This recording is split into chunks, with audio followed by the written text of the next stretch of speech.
Pernah nggak sih kamu ada di situasi ini?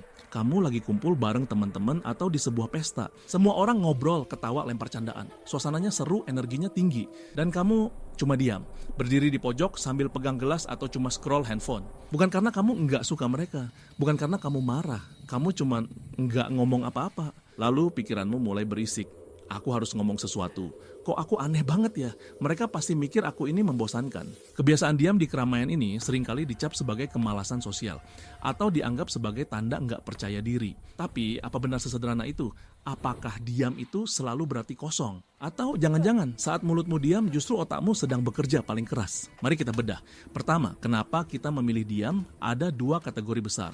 Diam yang pasif dan diam yang aktif. Diam yang pasif seringkali muncul dari rasa lelah. Otak kita punya kapasitas terbatas. Percakapan grup itu seperti menjalankan belasan aplikasi sekaligus. Kamu harus mendengar, memproses informasi, merumuskan respon, membaca bahasa tubuh, dan memprediksi reaksi orang lain. Ini disebut cognitive load atau beban kognitif.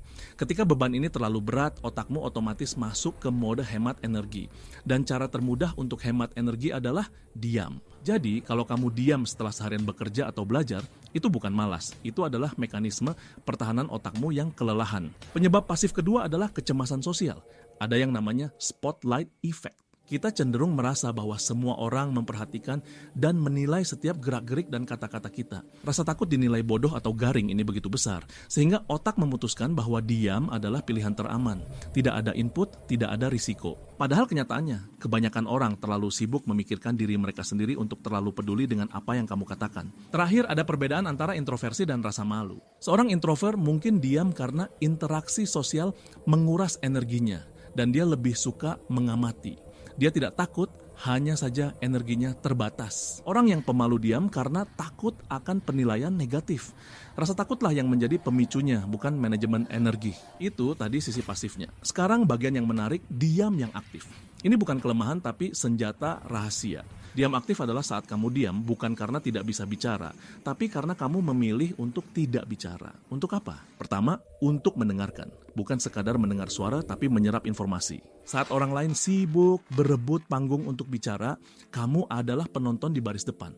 Kamu melihat siapa yang dominan, siapa yang ragu-ragu, apa argumen yang lemah, dan di mana letak inti permasalahannya. Keheningan memberimu kejelasan yang tidak dimiliki oleh orang yang paling banyak bicara. Kedua, diam aktif adalah untuk berpikir. Otak manusia tidak bisa melakukan dua hal kompleks secara bersamaan dengan sempurna, bicara dan berpikir mendalam. Saat kamu diam, kamu memberi ruang pada otakmu untuk memproses, menghubungkan titik-titik, dan merumuskan ide yang matang, bukan sekadar reaksi spontan. Orang yang banyak bicara seringkali hanya menggores permukaan. Orang yang diam sedang menggali hingga ke intinya. Ketiga, ini adalah soal impact. Bayangkan sebuah rapat brainstorming. Semua orang melempar ide, suasananya riuh. Lalu setelah 15 menit, kamu yang dari tadi diam, angkat bicara. Bagaimana kalau kita lihat dari sudut pandang customer? Satu kalimat itu bisa mengubah arah seluruh diskusi. Itulah kekuatan kontribusi yang terukur, bukan yang reaktif. Kualitas mengalahkan kuantitas. Satu peluru emas lebih baik daripada 100 peluru kosong. Jadi pertanyaannya bukan bagaimana cara berhenti menjadi pendiam, tapi bagaimana cara menggunakan diamku secara efektif. Ini adalah pergeseran mindset. Diam bukan masalah yang harus diperbaiki, tapi alat yang harus dikuasai. Oke, sekarang bagian praktisnya. Ini dia 5 langkah untuk menguasai seni diam. Langkah 1, audit keheninganmu. Lain kali kamu diam di keramaian, tanyakan pada dirimu sendiri, kenapa aku diam saat ini? Apakah karena takut dinilai? Atau karena kamu lelah, atau karena kamu sedang asik menganalisis percakapan. Jujurlah pada diri sendiri. Memahami kenapanya adalah langkah pertama untuk mengendalikannya. Jika karena takut, kamu tahu apa yang harus dilawan. Jika karena berpikir, kamu bisa lebih percaya diri dengan keheninganmu. Langkah 2, gunakan aturan 5 detik. Ini untuk melawan diam yang pasif karena ragu-ragu. Jika kamu punya ide, opini, atau pertanyaan yang relevan, jangan berpikir terlalu lama. Hitung mundur dari 5 dan langsung katakan. Tujuannya adalah untuk mendahului filter internalmu yang selalu berkata, jangan, itu ide bodoh. Lakukan sebelum otakmu sempat menyabotasi. Langkah 3, strategi pertanyaan. Kalau kamu benar-benar tidak tahu harus berkata apa, jangan paksakan diri membuat pernyataan. Bertanyalah. Mengajukan pertanyaan yang baik menunjukkan kamu mendengarkan, membuat orang lain merasa dihargai, dan mengalihkan tekanan dari dirimu. Contoh, itu poin yang menarik, bisa ceritakan lebih lanjut, atau apa tantangan terbesarnya saat kamu mengerjakan itu. sederhana tapi efektif. Langkah 4, bahasa tubuh aktif. Tubuhmu bisa berbicara bahkan saat mulutmu diam. Daripada berdiri kaku dengan tangan terlipat, cobalah untuk mengangguk, menjaga kontak mata, dan menghadapkan tubuhmu ke arah pembicara.